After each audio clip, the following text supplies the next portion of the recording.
Greetings and salutations, folks, and welcome once again, as always, to another helping of Mr H's Hot Pot. You join myself, Mr H, and my little son Toby James, here in Lytham St Annes, where we're currently parked up in the old jalopy outside the gates of Lytham Park Cemetery and Crematorium. Now, we've visited this particular cemetery in the past, me and Toby James, when he was about 6 weeks old. It was January last year, and it was a cold wintry day, and I think there was frost on the ground. And in that video, we came to take a look at the late great comedy legend Les Dawson's grave. If you'd like to see that video, I'll put a link up now for you. But we've returned again today to take a look at another memorial stone, which is to the wife of another comic legend, the music hall great George Formby from my hometown in Wigan. Now, George Formby is not buried in this particular cemetery. If you'd like to see his grave, you'd need to go over to Warrington and visit Warrington Cemetery. We're just through the gates there. Apparently, there's a rather large headstone, very prominent. You can't miss it by all accounts. And that is the Formby family grave, which is where George Formby was laid to rest in 1961, I believe. I will visit that at some point, but for today, we're just going to visit his wife, Beryl's memorial stone, here in Lytham Park Cemetery. Now, I say memorial stone because she was cremated, and it's not really known whether she was cremated here at Lytham Park or elsewhere and her ashes scattered here. By all accounts, if you go on the filed website, which has all the cemeteries and crematoriums, it's just marked simply as NCH, and NCH stands for not cremated here. So it's unknown whether her ashes even lie here. But it's a rather curious memorial stone because not only does it use the name Beryl Formby, which was George Formby's stage surname, her real name was Beryl Ingham Booth, but it also was placed here by George Formby's valet, Harry Scott. Now, one or two people have sort of read into that, and they've said it's, you know, it's odd that Harry Scott should have placed a memorial stone there and not George Formby.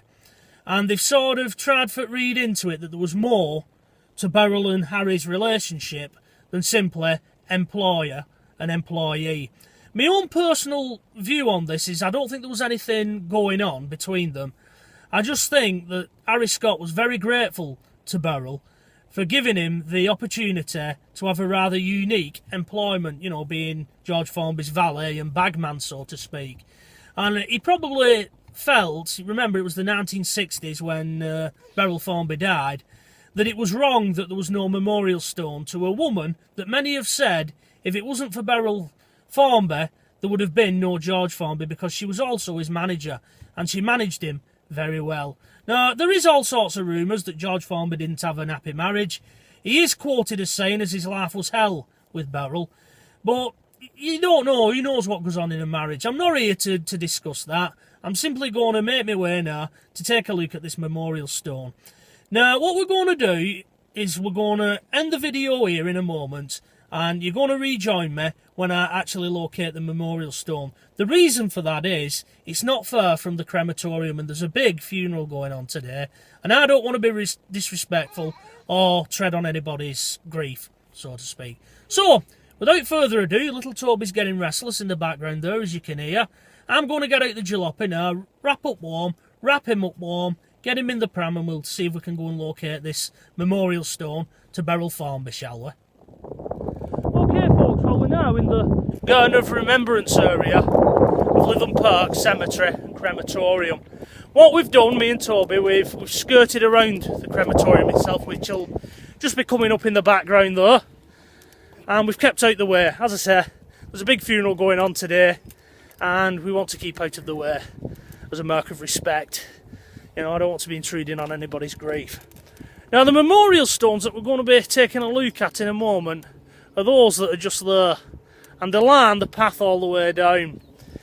Now, the original stone was replaced by, I think, the Friends of George Formby, one of the appreciation societies. Apologies if I've got the name wrong.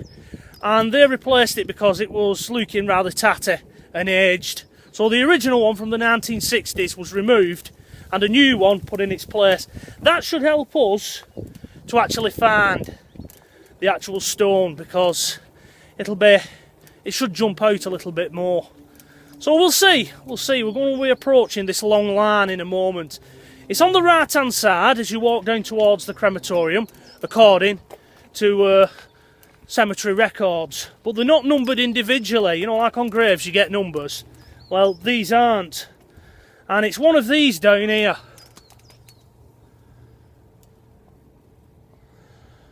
So there's not that many, really, to take a look at, but with a bit of luck we'll be able to find it. I think it's number 125 as you're walking down, so it should be up towards that top end. And we'll just see what it looks like today. Very sad, really, that she didn't get a proper memorial by her husband. And as many people know, George was moving on. He was looking for a fresh replacement for Beryl, and I think that's what it was. Another thing that Beryl did for George was she helped him read and write. He was illiterate by all accounts, and she helped him to, you know, she taught him. So he owed her a lot, really, and it is a bit of a shame that he didn't have something put up for her. But who knows, you know, maybe he would have done given time, because 10 weeks later, after his wife died on Christmas Eve 1960, he passed away. So who knows, maybe he would have eventually had a memorial stone put up. But I've actually found it. I'm stood in front of it now, so I'll whip the camera around and we can take a little look at it. And there we have it, folks. There's the only physical reminder of the woman who launched George Formby's career, and it simply reads, "Sacred to the memory of Beryl Formby, from Harry and family, died 25th of the 12th, 60. And it is unknown whether her ashes was spread here in this Garden of Remembrance or whether they was spread elsewhere. We know very little of Beryl Formby's funeral. Where George Formby's funeral, apparently tens of thousands lined the streets, hers was a very quiet affair. And it does seem on the face of it that George Formby just simply wanted to get it over with. But then again, people deal with grief in many different ways.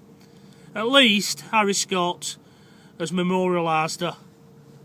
Now we'll just take a little look at some of the other stones at the side, and you can see with that one there, I don't want to linger on it too long, but you can see that the state that one would have been in before it was, you know, it was recommissioned and it was done again by the George Formby Appreciation Society.